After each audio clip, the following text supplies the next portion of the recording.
मुमकिन है इस कमरे में इसके दाखिल होते ही मकतूला जाग उठी हो और वो पकड़े जाने के खौफ से इसे कत्ल करके कुछ चुराए बगैर ही भाग खड़ा हो।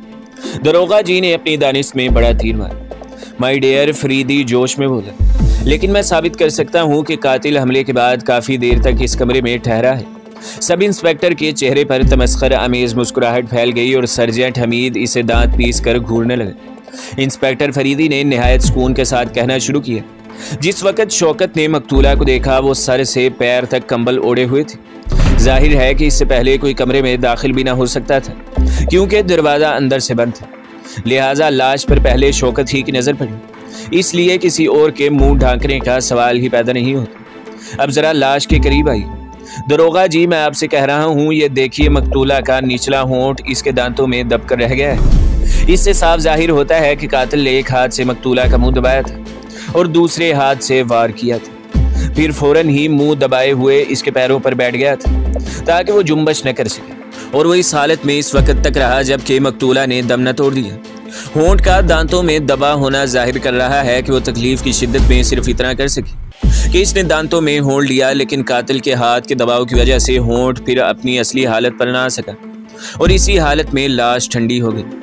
कातिल को अपने मकसद की कामयाबी पर इतना यकीन था कि इसने कंबल उलटकर अपने शिकार का चेहरा तक देखने की जहमत गवारा न की। मुमकिन है इसने बाद में मुंह खोल कर देखा भी हो, मगर नहीं, ऐसा अगर किया होता तो फिर दोबारा ढांक देने की कोई ऐसी खास वजह समझ नहीं आती। क्या ये मुमकिन नहीं कि यह खुदकुशी का केस हो? सब इंस्पेक्टर ने फिर अपनी काबिलियत का इजहार किया। जनाबे वाला सर्जेंट हमीद बोला, इतनी उम्र आई लेकिन कंबल ओढ़कर आराम से खंजर घोंप लेने वाला एक भी न मिला कि मैं इसकी कदर कर सकता। सब इंस्पेक्टर ने झीप कर सर झुका लिया। इंस्पेक्टर फरीदी अब सब बातों को सुनी अनसुनी करके डॉक्टर शौकत को मुखातिब करके बोला, डॉक्टर, तुम्हारी जान खतरे में है, हर मुमकिन एहतियाती तदाबीर करो। ये प्लान तुम्हारे ही कत्ल के लिए बनाया गया था। सोच कर बताओ, क्या तुम्हारा कोई ऐसा दुश्मन है जो तुम्हारी जान तक लेने में दरेग न करे? मेरी दानिश में तो कोई ऐसा आदमी नहीं, आज तक मेरे ताल्लुकात किसी से ख़राब नहीं रहे। लेकिन रुकिए, आपको याद होगा कि मैं नेपाली खंजर के तस्करे पर बेख्तियार चौंक पड़ा था। तकरीबन 15 यौम का तस्करा है कि एक रात में एक बहुत ही ख़तरनाक किस्म का ऑपरेशन करने जा रहा था कि एक अच्छी हैसियत का नेपाली मेरे पास आया और मुझसे दरख्वास्त की कि मैं इसी वक्त एक मरीज़ को देख लूं जिसकी हालत ख़तरनाक थी। मैंने माजूरी जाहिर की, वो रोने और गिड़गिड़ाने लगा, लेकिन मैं मजबूर था क्योंकि पहले ही से एक ख़तरनाक केस मेरे पास था। ख़तरा था कि इसी रात इसका ऑपरेशन न किया गया तो मरीज़ की मौत वाक़ई हो जाएगी। आखिर जब वो नेपाली मायूस हो गया तो मुझे बुरा भला कहते हुए वापस चला गया। दूसरे दिन सुबह जब मैं अस्पताल जा रहा था तो चर्च रोड के चौराहे पर पेट्रोल लेने के लिए रुका तो वहाँ मुझे वही नेपाली नजर आया। मुझे देखकर इसने नफरत से बुरा सा मुंह बनाया और अपनी जुबान में कुछ बिड़बिड़ाता हुआ मेरी तरफ देखकर मुक्का सतान कर कहने लगा, शाला हमारा आदमी मर गया है, अब हम तुम्हारी खबर ले लेगा। मैंने हंस कर मोड़ कर स्टार्ट की। हाँ अच्छा, फरीदी बोला, इसकी शक्ल सूरत के बारे में कुछ बता सकते हो? ये ज़रा मुश्किल है क्योंकि मुझे तो सारे नेपाली एक ही जैसी शक्ल सूरत के लगते हैं, डॉक्टर शौकत ने जवाब दिया। खैर, अपनी हिफाजत का ख़ास ख्याल रखो। अच्छा दरोगा जी, मेरा काम ख़त्म। डॉक्टर शौकत ने तुमसे वादा किया था कि इस केस को मैं अपने हाथ में ले लूँगा, लेकिन मुझे अफसोस है कि बाज़ वजूह की बिना पर ऐसा न कर सकूँगा। मेरा ख्याल है कि दरोगा जी बहुस्नो खूबी इस काम को अंजाम देंगे। अच्छा, अब इजाज़त चाहूँगा। हाँ डॉक्टर, ज़रा कार तक चलो, मैं तुम्हारे तहफ़्फ़ुज़ के लिए तुम्हें कुछ हिदायत देना चाहता हूँ। अच्छा दरोगा जी, आदाबर्ज़। कार के करीब पहुँचकर फरीदी ने जेब से एक छोटा सा पिस्तौल निकाला और डॉक्टर शौकत को थमा दिया। ये लो, हिफाजत के लिए मैं तुम्हें देता हूँ और कल तक इसका लाइसेंस भी तुम तक पहुँच जाएगा। जी नहीं शुक्रिया, इसकी ज़रूरत नहीं, डॉक्टर शौकत ने मुँह फुलाकर जवाब दिया। अहमक आदमी, बिगड़ गए क्या सचमुच तुम ये समझते हो कि मैं इस वाक़े की तफ्तीश न करूँगा? हाँ, इन गधों के सामने मैंने यही मुनासिब समझा कि इनकार कर दूँ। ये कमबख्त सिर्फ बड़े अफसरों तक शिकायत पहुँचाने में काबिल होते हैं। डॉक्टर शौकत के चेहरे पर रौनक आ गई और इसने पिस्तौल लेकर जेब में डाल लिया। देखो, जब भी कोई ज़रूरत पेश आए मुझे बुलवा लेना। बहुत मुमकिन है कि मैं 10 बजे रात तक फिर आऊँ। होशियारी से रहना। अच्छा, खुदा हाफिज़। ड्राइवर ने कार स्टार्ट कर दी। सूरज आहिस्ता आहिस्ता गुरूब हो रहा था। क्यों भाई, कैसा केस है? फरीदी ने सिगार सुलगाकर सार्जेंट हमीद की तरफ देखते हुए कहा। मेरे ख्याल में तो ऐसा दिलचस्प केस बहुत दिनों के बाद आया है। आप तो दिन रात केसों ही के ख्वाब देखा करते हैं, कुछ हसीन दुनिया की तरफ भी नज़र दौड़ाइए। हमीद बेजारी से बोला। तो इसका ये मतलब कि तुम इसमें दिलचस्पी न लोगे? मैं तो आज ही तफ्तीश शुरू कर रहा हूँ। बस मुझे तो माफ़ी रखिए, मैंने तज़िये औकात के लिए 1 माह की छुट्टी नहीं ली। बेकारी में तुम्हारा दिल न घबराएगा। बेकारी कैसी? हमीद जल्दी से बोला। क्या आपको मालूम नहीं कि मैंने अभी हाल ही में एक अदद इश्क किया है? एक अदद, फरीद ने हंस कर कहा। अगर इस तफ्तीश के सिलसिले में कई अदद और हो जाएं तो क्या मज़ाक़ा है? शायद आपका इशारा डॉक्टर शौकत की नौजवान खादमा की तरफ है। हमीद मुंह बनाकर बोला। माफ़ कीजिएगा, मेरा मायार इतना गिरा हुआ नहीं। बड़े गधे हो तुम, मुझे इसका ख्याल भी ना था। फरीदी ने सिगार मुंह से निकाल कर कहा। खैर हटाओ, कोई और बात करें। हाँ भाई, सुना है कि 2-3 दिन हुए रेलवे ग्राउंड पर सर्कस आया हुआ है। बहुत तारीफ सुनी है, चलो आज सर्कस देखें। सिर्फ 4:30 बजे है, खेल 7 बजे शुरू होगा। इतनी देर में हम लोग खाना भी खा लेंगे। अरे ये क्या बदपरहेजी करने जा रहे हो? अरे लाहौल बला, आप और लग़वियात, यकीन नहीं आता कि आपने सुराग रसानी से तौबा कर ली है। हमीद ने अजीब सा मुंह बनाकर कहा। तुमने ये कैसे समझ लिया कि वहाँ मैं बेमतलब जा रहा हूँ? तुम देखोगे कि सुराग रसानी कैसे की जाती है। फरीदी ने जवाब दिया। माफ़ कीजिएगा, इस वक्त तो आप किसी 6 पैसे वाले जासूसी नावल के मशहूर जासूस की तरह बोल रहे हैं। हमीद बोल। तुमने तो सर्कस का इश्तिहार देखा होगा, भला बताओ किस खेल की खसूसियत के साथ तारीफ थी? एक नेपाली का मौत के खंजर का खेल। हमीद ने जवाब दिया। फिर उछल कर कहने लगा, क्या मतलब? फरीदी ने इसके सवाल को टालते हुए कहा, अच्छा इस खेल में है क्या? तुम तो एक बार शायद देख भी आए हो। हाँ, एक लड़की तख्ते से लगकर खड़ी हो जाती है और एक नेपाली इस तरह खंजर फेंकता है कि वो इसके चारों तरफ लकड़ी के तख्ते में चुभते जाते हैं। आखिर में जब वो इन खंजरों के दरमियान से निकलती है तो लकड़ी के तख्ते पर चुभे हुए खंजरों में इसका खाका सा बना रह जाता है। भाई वाकई कमाल है। अगर खंजर एक सूद भी आगे बढ़कर पड़े तो लड़की का किला कमा हो जाए।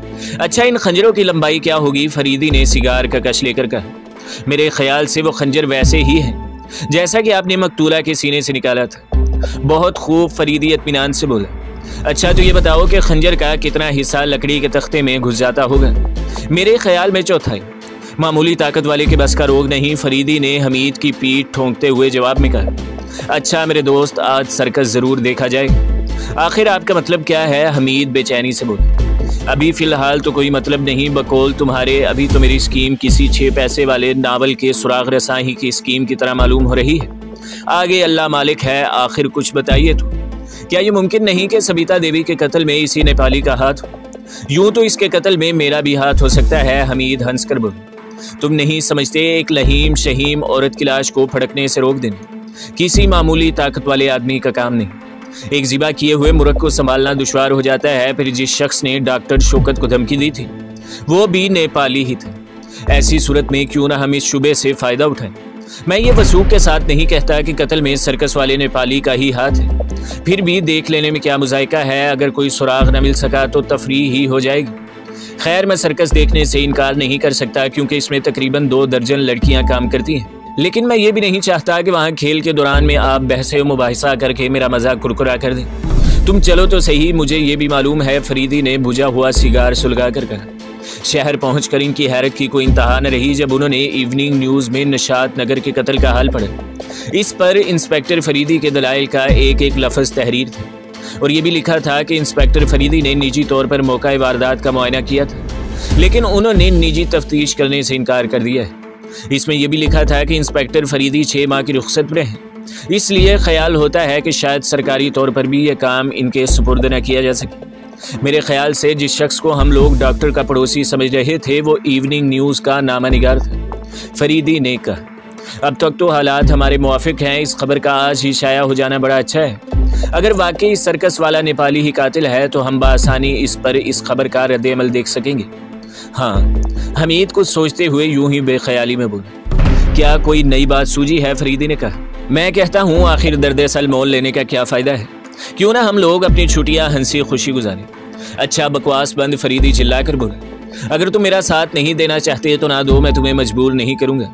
आप तो खफा हो गए। मेरा मतलब यह था कि अगर आप भी इस छुट्टी में एक आध इश्क कर लेते तो अच्छा होता। हमीद ने मुंह बनाकर कुछ इस अंदाज में कहा कि फरीदी मुस्कुराए बगैर न रह सका। अच्छा तो खाना इस वक्त मेरे साथ ही खाना, फरीदी ने इसके कांधे पर हाथ रखते हुए कहा। बसरो चशम, हमीद ने संजीदगी से कहा। भला मैं अपने ऑफिसर का हुक्म किस तरह टाल सकता हूँ? वो सर्कस शुरू होने से 15 मिनट कबल ही रेलवे ग्राउंड पहुँच गए और बक्स के 2 टिकट लेकर रिंग के सबसे करीब वाले सोफे पर जाकर बैठ गए। 2-4 खेलों के बाद असल खेल शुरू हुआ। एक नाटे कद का मजबूत नेपाली एक खूबसूरत लड़की के साथ रिंग में दाखिल हुआ। गजब की लौंडिया है, हमीद ने धीरे से कहा। फरीदी ने नेपाली को बगौर देख रहा था। ख़वातीनो हजरात, रिंग लीडर की आवाज़ गूंजी। अब दुनिया का खौफनाक तरीन खेल शुरू होने वाला है। ये लड़की इस लकड़ी के तख्ते से लग कर खड़ी हो जाएगी और ये नेपाली अपने खंजर से लड़की के गिर्द इसका खाका बनाएगा। नेपाली की ज़रा सी गलती या लड़की की खफीफ सी जुम्बश इसे मौत के आगोश में पहुंचा सकती है। लेकिन देखिए कि ये लड़की मौत का मुकाबला किस हिम्मत से करती है और इस नेपाली का हाथ कितना सुधा हुआ है। मुलाहिजा फरमाई। खट एक सन्नाटा हुआ खंजर लड़की के सर के बालों को छूता हुआ लकड़ी के तख्ते में 3 इंच धंस गया। लड़की सर से पैर तक लर्ज गई। रिंग मास्टर ने नेपाली की तरफ हैरत से देखा और इसके होंठ मुस्तरबाना अंदाज में हिलने लगे। देखने वालों पर सन्नाटा छा गया। खट दूसरा खंजर लकड़ी के कांधे के करीब फराक के पफ को छूता हुआ तख्ते में धंस गया। लड़की का चेहरा दूध की तरह सफेद नजर आने लगा। रिंग लीडर ने बेताबाना रिंग का चक्कर लगा डाला। नेपाली खड़ा दिसंबर की सर्दी में अपने चेहरे से पसीना पोंछ रहा था। क्या इस दिन भी यह खंजर जिस्म के इतने करीब लगे थे? फरीदी ने झुककर हमीद से पूछा। हरगिज नहीं, हमीद ने बेताबी से कहा। इनका फासला 3 या 4 इंच था। खट अब की बार लड़की के मुंह से चीख निकल आई। इसके बाजू से खून निकल रहा था। फरीदी ने नेपाली को शराबियों की तरह लड़खड़ाते रिंग के बाहर जाते देखा। फौरन ही 5-6 जोकरों ने रिंग में आकर उछल कूद मचा दी। ख़वातीनो हजरात, रिंग मास्टर की आवाज़ गूंजी। मुझे इस वाक़े पर हैरत है। नेपाली 15-20 बरस से हमारे सर्कस में काम कर रहा है, लेकिन कभी ऐसा नहीं हुआ ज़रूर वो कुछ बीमार है जिसकी इत्तला हमें न थी। बहरहाल अभी बहुत से दिलचस्प खेल बाकी हैं। आओ चले। फरीदी ने हमीद का हाथ पकड़कर उठते हुए कहा। मुतअद्दद खैमों के दरमियान से गुजरते हुए वो थोड़ी देर बाद मैनेजर के दफ्तर के सामने पहुंच गए। फरीदी ने चपड़ासी से अपनी मुलाकाती कार्ड अंदर भिजवा दी। मैनेजर उठकर हाथ मिलाते हुए पुरतपाक लहजे में बोला, फरमाइए कैसे तकलीफ फरमाई। मैं खंजर वाले नेपाली के बारे में पूछना चाहता था। क्या अर्ज करूं इंस्पेक्टर साहब, मुझे खुद हैरत है, आज तक ऐसा वाक़या नहीं हुआ।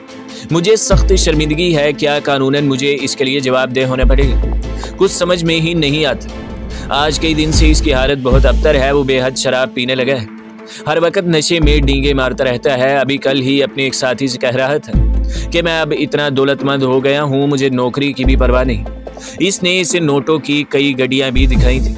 इसकी यह हालत कब से है? मेरा ख्याल है कि राज रूपनगर के दौरान क़याम ही में इसकी हालत में तब्दीली वाक़ई होनी शुरू हो गई थी।